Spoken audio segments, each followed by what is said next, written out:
welcome to another episode of Linked AfriCast. We are here representing Linked Africa, where we empower Africans through connection, learning, and mentorship. I am Erin Kaba, one of your hosts of Linked AfriCast, and I'm going to let my co-host introduce himself. Good evening, everyone. Once again, we are on Linked AfriCast. My name is Abraham Lorig, and I'm really excited about the conversation we're going to have today. So, Erin, nice to see you again. And if you're ready, let's roll. I'm ready. So let's talk about your favorite topic, time management, and why it matters and how to improve. Time management is so essential to anyone's success. If you can't manage your time, you're not going to be able to manage your life, basically. Yeah. So why, Abraham, is time management important? First of all, I would say I think time is the most important resource that all of us are given. And the fact that it is one of the fixed resources that you can increase makes it one of the most important. First of all, time is so crucial. I say this because we have 24 hours in a day, and you can increase it to 25. You can't say, oh, I want to have 38 hours moving forward. No, there's 24 hours. There are 7 days in a week. There are 365 days in a year, and you can't change that. One of my favorite mentors, Jim Rohn, has said that you can't get rid of January by tearing it off your calendar. Meaning, even if you tear January off, before you realize January shows its head again.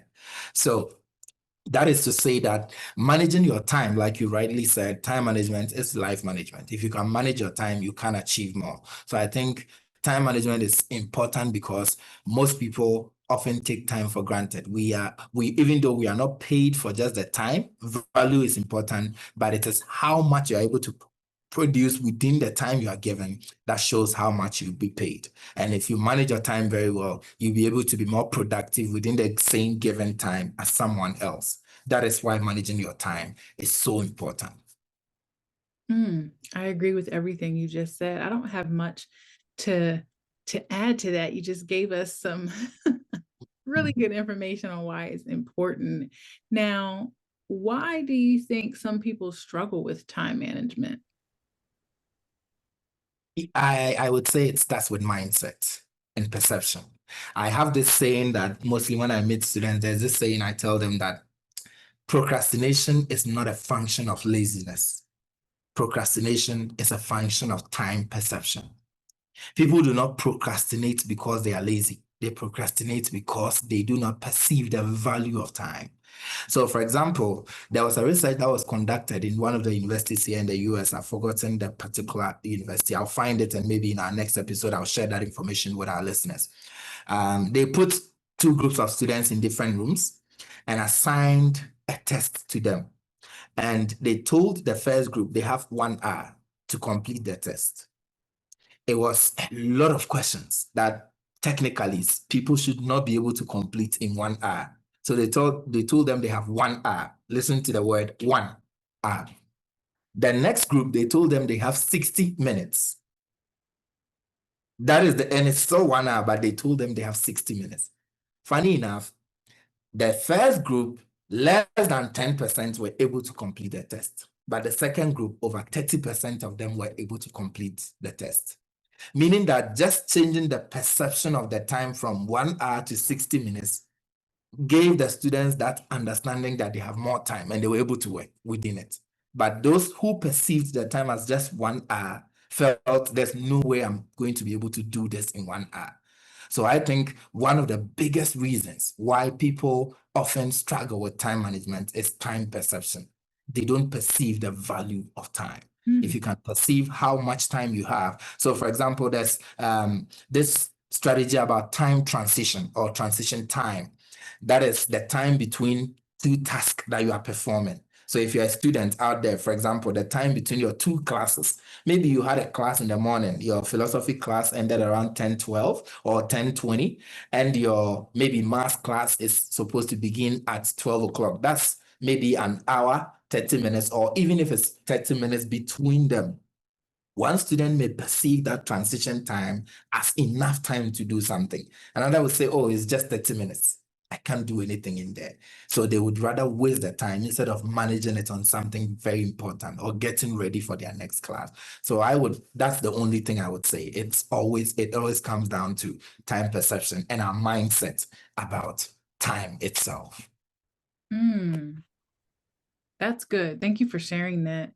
I think I want to add a couple things to that I feel like some people struggle with time management because they have so many distractions. Like we have so many things to think about on a given day Yes. that they think about everything all at once, and they struggle to have the time to focus on one thing at a time. So for example, as women, and men have a lot to juggle too, but um a lot of times women, if we're married, if we have kids, you have the things at home that you have to take care of. You have, if you're working, you have the things at work, you have the things with the kids, you have your own personal issues, you have everything. Like there's a whole bunch of things on your list of things to do that sometimes you kind of just freeze and you see all the things that you have to do. You think about all the things that you have to do, and then you end up not doing a lot because you're just overwhelmed and you're thinking about what you have to do. And that's my issue. I have an issue of, I'll write down a list of things that I have to get done, which is actually a really good thing because you can see what it is.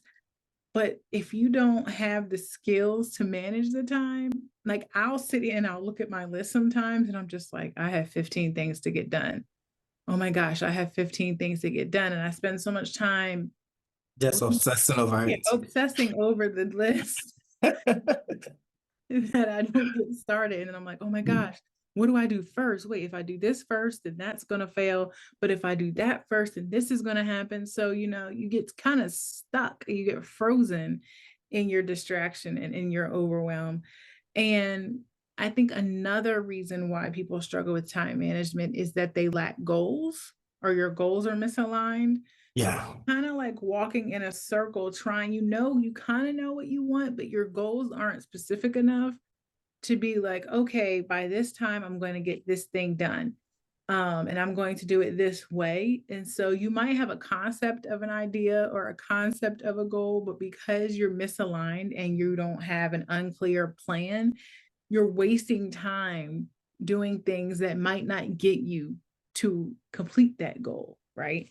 Yeah. So I think that is another thing as well. So what are some effective strategies for managing time?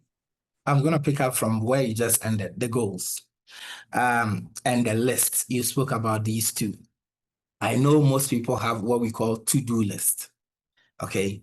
I teach my mentees and students to always have a goals list.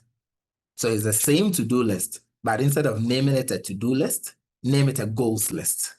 Why? Because the word to do sends the tone of work. That is why you just shared sometimes you obsess over it. Most students, especially younger students, often find it difficult when they build a to-do list and the list now becomes another burden they have to overcome in order to be able to even start doing stuff. So once you change it from a to-do list, it's no more work. The word goals sends the tone of achievement. And we are wired to love to win. Everyone wants to win. Everyone wants to achieve something. So the moment your to-do list is changed to a goals list, it's easier. I keep showing this most of the time to my students. I have this little book. I just call it my daily goals list. So I get up and I write a few things in it that would give me a structure. There's a saying that the list is one of the most powerful tools that has ever been created. But if the list is a to-do list, it becomes a problem. But a goals list is really good. The second point on how to effectively manage your time is to use what we call the 80-20 rule or the Pareto principle in terms of prioritizing. This principle states that 20% of the things we do gives us 80% of the success we have, and 80% only gives us 20% of the success we have. In other words, if you have 10 things to do in a day, probably just 2 of them would give you greater satisfaction than the other 8 put together. So I would say when you start your day, just check for which ones are your 20%, which things on your list would give you the much satisfaction, and start with those ones before you even do any other thing. Once you're able to complete those and you're not even able to complete the 80, you still feel fulfilled. There are some people, they'll start with their 80, like you said, do things that are not important, and at the end of the day, they completed so many things, but they still feel like they missed a lot because they were not tackling their most prioritized item on the list. So the 80-20 rule is always good. It helps you to have a structure. And one other thing that helps the structure is what we call the Eisenhower matrix. In other words, it is often called the ABCD task. The ABCD task. So arrange your task in A task, B task, and C task, and D task. A tasks are tasks that are important and urgent. They are tasks that are important and urgent. So in other words, these are tasks that you have to do them, and you have to do them now, in the moment. They're important to do, and they're urgent to do it now. So those ones you don't delegate, you don't give it to anybody, you don't waste time on it, you get on them quickly. For example, an assignment that has a deadline on it, do it now. Meeting a customer or a client, do it now. Having a meeting with your mentor at a particular time, do it at that time. So those are A tasks. B tasks are tasks that are important, but they are not urgent. So you could put them off and do them later, but you have to do them. Typical example is your goals and dreams. Those are B tasks. You don't have to achieve your 2-year goals today. Nobody is chasing you to do that. So you just have to plan very well and make sure they're handled. Those are tasks that are important, but they are not urgent. C tasks are tasks that are urgent, but not important to you, the person in question. They're urgent, but they are not important. For example, accompanying a friend to get coffee. They need the coffee, you don't. So it may be urgent to them that they need it at that time, or they are going to get a book from the library. It may be urgent to them, but it is not important to you. So you could very easily delegate those tasks. So the person comes to me, Abraham, can you help me do this? I'm like, okay, at this moment I'm handling this. Can you ask Erin if Erin is free to help you with that? I just delegated to another person to handle the C task. D tasks are neither important nor urgent. So I would say those tasks, just cancel them off your list and be free. Yes, so tasks that do not add any benefits, they don't have any kind of necessity to you, cancel them off your list. If you could use the Pomodoro technique too, you could try that one. If you're somebody who that works for you, you could try it. And I would say finally, spend more time preparing for tasks that are very crucial in your life. Spend more time preparing. Abraham Lincoln said that if I'm given 8 hours to chop down a tree, I'll spend 6 of those hours sharpening my axe. Why? Because some tasks, if you prepare very well for them, it takes you little time to get them done. But if you're not prepared, you may delay. Both of us prepared very well, so listeners could see we know what we are sharing. We understand what we are talking about. Usain Bolt said he prepared for 12 years to run for 10 seconds. Why? He knew he was going to run 10 seconds, but he prepared for 12 years for that 10 seconds just to beat a world record. That tells you how important preparation is in completing tasks on time. So I would say these are some thoughts I have when it comes to time management strategies, effective strategies to manage your time out there. This is good. Yes, you gave us very good items. So make a goal list, 80-20 rule, the Eisenhower matrix, and the Pomodoro method, and spending time preparing for your most crucial tasks. Those are really good. I have a couple things to add to that.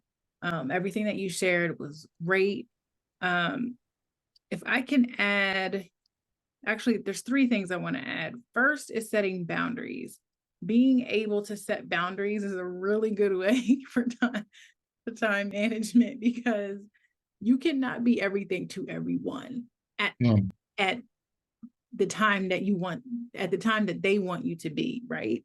So sometimes you're going to have to say no. You're going to have to say no to other people. You're even going to have to say no to yourself sometimes. Your friends ask you to go out.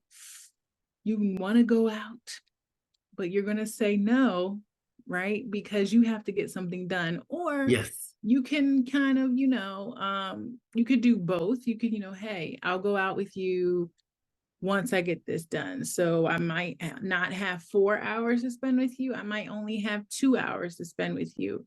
So you kind of, have set boundaries with yourself, set boundaries with other people. Be okay to let them know that you're busy. Be okay to offer another time, to meet up. And it's not just with, people hanging out, but just in anything, you have to set some boundaries in order to get some things done. The other thing that really helps me is time blocking. Time blocking is so essential for me when I finally get out of the spiral of thinking about everything that I have to do. And so when I choose to do things, so for example, this is not a work related task, but I mean, in life, we have work things and we have personal things. Cleaning the kitchen is something that for me, like after I cook or something, it's hard to do if I eat and I get sleepy, but I time block just to get that done because sometimes I hate it. And sometimes I hate folding the laundry. And I absolutely, it takes me too long to fold the laundry sometimes. But if I time block, okay, I say, I'm going to give myself the next 30 minutes to fold these clothes, or I'm going to give myself the next 30 minutes to clean this kitchen. And I just focus on that. I know that that's the only thing I'm focusing on for the next 30 minutes. I can actually get things done. Wonderful. If you have to make the intention, like block off your time. If you know that you need to write a paper, you look at your schedule. Okay, I have all these other things to do. I'm not going to focus on anything else but writing this paper from 4:00 p.m. to 6:00 p.m. And you stick to it like it's a doctor's appointment. Okay. Somebody asks you to do something. No, I'm busy at that moment. Somebody at your child asks you to do something. I'm sorry, I can't do that right now. Right. And you put the phone down. And there's been times where I told myself, okay, for the next 3 hours, I'm going to get this done. But something on my phone really intrigued me. Something on TikTok, something on social media really intrigued me. And I would want to keep scrolling. But no, I put the phone down. I'm like, no, okay. From 5 to 7, I said I was going to do this. And this is what I'm going to do.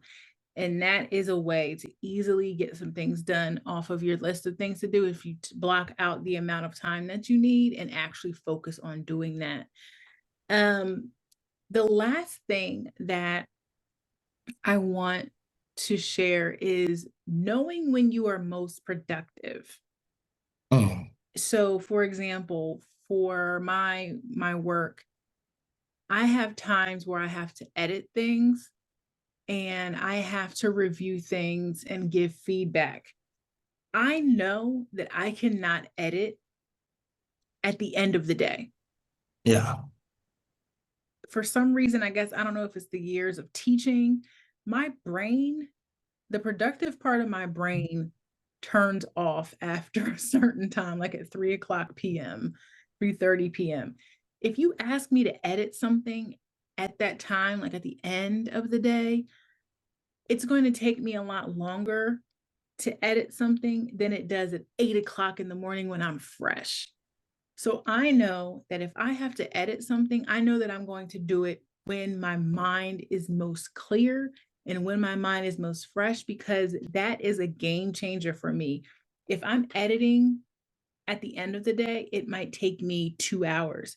But I know that if I'm editing in the morning, I can do that in an hour, right? So it's knowing yourself. And I know Abraham, he works best at night. He excels at doing stuff at night. His brain functions great at night and he can write and he can do all the things. I'm not doing nothing at night. I'm not going to be productive at night because I'm slow when it comes to, because I'm tired. But if I wake up, I can wake up at 6:00 in the morning and conquer the world because that is my time where I have my flow. So knowing yourself, knowing when you're most productive, don't be doing something at night when you know you're a morning person. You're setting yourself up to fail. Like, yes, there are times when you have to stay up late to get something done. However, if you have the choice, if you know yourself, choose a time where you know you're going to be most productive, and you'll be able to manage your time better and actually get the things done that you need to get done. And that lends to the Eisenhower matrix, right? So choose your A tasks during the time where your brain is fully functioning and you have to get them done, right? And so then the B tasks, I can do B and C tasks after 3 o'clock. That's fine. But my A tasks, I have to do that early in the morning. So it goes all back to what Abraham shared. So how can we avoid time wasting and procrastination? Let's talk about that. Thank you so much, Erin. These are wonderful thoughts that you just shared, especially when you spoke about distractions. I think one of the two major factors that studies have proven to be the factors that waste time, especially in the 21st century, are the mobile phone and walk-ins. So just knowing that that little device could steal your time, quality time you would otherwise have spent with your family, with your loved ones, the mobile phone could be a distraction and take that away from you. So I love the fact that you mentioned scheduling. It is even important to schedule when you have to receive calls and when not, when you would be responding to messages and when you are not supposed to be doing that. These are all some strategies that would help you to really have control over your time. Yes, and one other thing about time, managing time, like I said, the walk-ins. Walk-ins, people that come without telling you they are coming. They could stay for 2 hours and just in your office, they are there, they are talking about, did you hear about this particular show this evening? And that is not contributing anything to what you are doing. The best way that time management experts have stated that we use is when you see somebody walking without telling you, just get up and act like you are leaving already and walk them out with you. So when they go to another office to disturb somebody, you come back to your office and do your work. I feel like if we're able to do that, it helps a lot. In terms of procrastination, I would say one of the major things to do to avoid or overcome procrastination is just get started. These 3 words. If you are not writing anything, just write this down. Just get started. Because most of the time, the most difficult part of anything we are doing is often the beginning. If you gather the courage to start, sometimes the rest is so easy. Just get started and set realistic goals. Like Erin stated earlier, do not overschedule. Don't put 15 things on your list. If I have 20 things on my list and you have 4, and at the end of the day, you achieve 3 things on your list and I achieve 15 on my list, or even 19 on my list, or 18. At the end of the day, I still have 2 that I didn't complete, but you have just 1 you didn't complete. That makes you more productive. So sometimes I would tell people, do not overschedule. If you set a goal that is too high and you don't achieve it, sometimes that leads to procrastinating. It looks too big in your eyes and you're like, how am I going to do this? And you don't even want to convince yourself to get it. Be clear on the directions you want to use. There's this book called Eat That Frog, written by Brian Tracy. And in the book, he was describing the fact that when you get up in the morning, do your most difficult task first. So in other words, he used the frog analogy to explain that if you get up in the morning and the first thing you do is eat a live frog, there's nothing else you cannot do. In the same way, if you do your most difficult task first, every other thing seems a little bit easier for you. Even though that is a common norm, but I would go to the extent of saying that you check yourself first. If you are somebody who loves to do the easy task and build confidence towards the hard one, there's nothing wrong with that. But if you are somebody who works better doing the difficult one first, sure, go for it.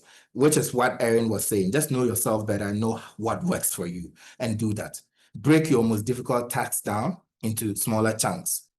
In Africa, we say the best way to eat an elephant is to cut it into pieces. So if you break your most difficult task, your task down into smaller chunks, it's easier for you to complete them than if they are all together. And know that not all your tasks will be easy. Some of them will be hard. Some of them will be difficult, but at the end of the day, it is how you tackle them that matter. My last point on procrastination is always have an escapist technique. You will not always be motivated to do your task. That is guaranteed. I do 60 push-ups every night before I sleep. But I can tell you in a week, it will only be just one day that I'm excited to do it. That is on my best week. But most of the time, all 7 days, I have to get myself to do it. I'm not excited. That is how it is. We are not always motivated to do things that are really beneficial to us. So you need a way to do it. And that's what I call the escapist technique. One, it could be a place that excites you.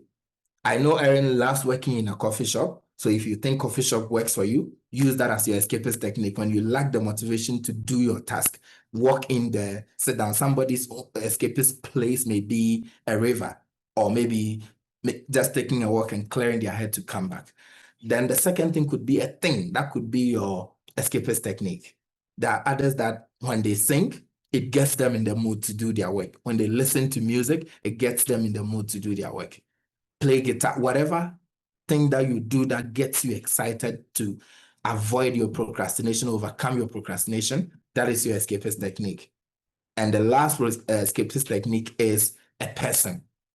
I have my brother in the UK, and I keep speaking about him. Anytime I meet Erin on this podcast, I talk about my brother so much. He is my escapist technique. When I feel down, when something happens at work and I'm down, I just call him. He has a way of making fun of you within the first 10 seconds, and then he will switch and make you feel so good. And whatever happened feels like it's nothing all of a sudden. I don't know how he does it, but he's talented in that area. He's gifted. So just find within your family, your friends, whoever has that quality, and they could be your escapist technique. They would help you to overcome those difficult moments that you can't get your task done.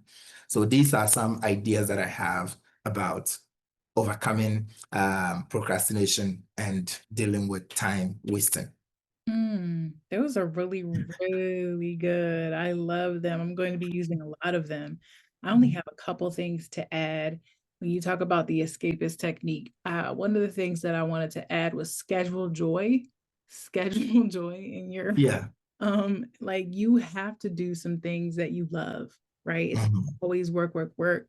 If you schedule time for nothing, like after I get off of work some days, I say, you know what? I'm going to take the next hour and I'm going to be on TikTok. I'm going to be on social media because I enjoy that and I just want to decompress. I schedule time to decompress because it's something that I look forward to and you cannot always be on. So schedule time if you know that something good is coming. So like Abraham said, I do like to work in coffee shops. But if sometimes I'll schedule something like that because I look forward to it. So I'm like, okay, if I finish these things, then I can go and lay down, or then I can go to my coffee shop. And I might not work at the coffee shop. I might just sit at the coffee shop and look at people. Right. Yeah. So, but I'm looking forward to that. But knowing that I have already done some things so that I can enjoy it later without it hanging over my head, the things that I have to do. The next thing is push through the discomfort. A lot of times, the reason why we procrastinate is because we have either like a fear or an anxiety about what we have to do. And there's a negative feeling attached to it. So, for example, I had to send I hate writing certain emails. So I had to send an email to somebody and I had this anxiety about it because I didn't know how to say what I wanted to say professionally in the email, but I knew that I had to send this email before the end of the day. And I kept pushing it and pushing it. And I kept everything that I did during that day. That email was like, it was like an evil, the good angel and the bad angel that sits on people's shoulder. It was like the bad angel that was sitting on my shoulder whispering to me, like, you have to write that email. You don't know what to say. You're going to say it wrong. And so over and over all day, something was playing in my head about that email. And finally, I was like, why is this bothering me so much? Like, why can't I just get it done? It's not like you're going to get fired or anything. Just get the email done, say it. And so I had to push through this discomfort, write the email, send it. And then I sent the email and wrote it. And I was like, man, I spent the entire day basically worrying about this email, and it wasn't that bad. And the person received it well. So it's pushed through the discomfort and pushed through the anxiety of certain things that are on your list of things to do. It's not as bad as you think it is. And once you do it, you're going to be okay. And it's going to feel really good that you've done it. The last thing that I want to share is having accountability, an accountability partner. So there's a website, there's a study called doubling that they did on body doubling. Body doubling is when you sit sometimes with like people and you're actively working on something, not you're working together, but they're working on something and you're working on something. There's a study done where it says you are more likely to get things done if you body double, if somebody's sitting next to you doing the same thing, because you both have that energy of getting things done, right? And so they are your accountability partner. So sometimes at the end of the day, like I said, when my brain is off, I actually go on a website. It's called focusmate.com, and I sign up. It's free up to a certain extent. I think you can get free, like 4 free sessions a week, an hour or 25 minutes. And I sign up for an hour, and I basically match with people from all over the world. I've matched with people from in the UK, I've matched with people in India, and they are essentially your work partner for that hour.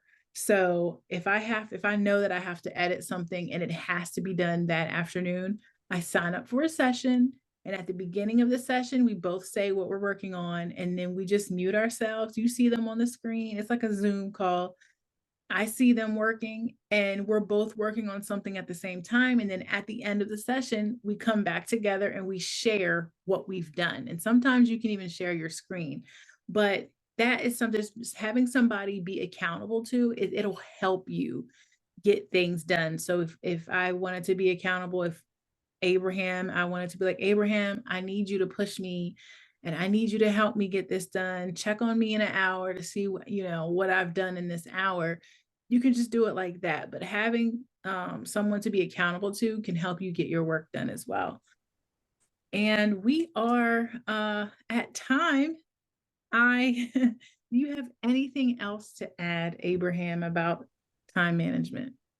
I think this session this episode has been very informative. It's information packed, and if listeners could take time to listen and write some of the ideas that we shared, this could really prove. And these are not just things we are conjuring from the sky. These are things we do, we practice, and we know they work. Like I said, I start my day by setting goals for the day. Erin just shared how she's using focus ideas in terms of body doubling and joining platforms where she could work with people. These are ideas we practice and we share with our mentees. So what I'm going to add is that if you're out there, you're an organization, you're a group of students out there, and you are planning a program, you need somebody from Linked Africa to come there, share some thoughts with you. We'll be very happy to do that. If you are also an organization or let's say a company, you want to sponsor this podcast, so we would sometimes give you a mention. We would be happy to have you as a partner on this platform. So thank you so much for listening to us this particular afternoon. Yes, and if you want more information, visit us online. If you would like a mentor or you want to be a mentee, please let us know, and we will definitely match you with the person that is right for you. We hope you enjoyed the episode, and we hope you listen to more. Thank you. Thank you. Bye for now.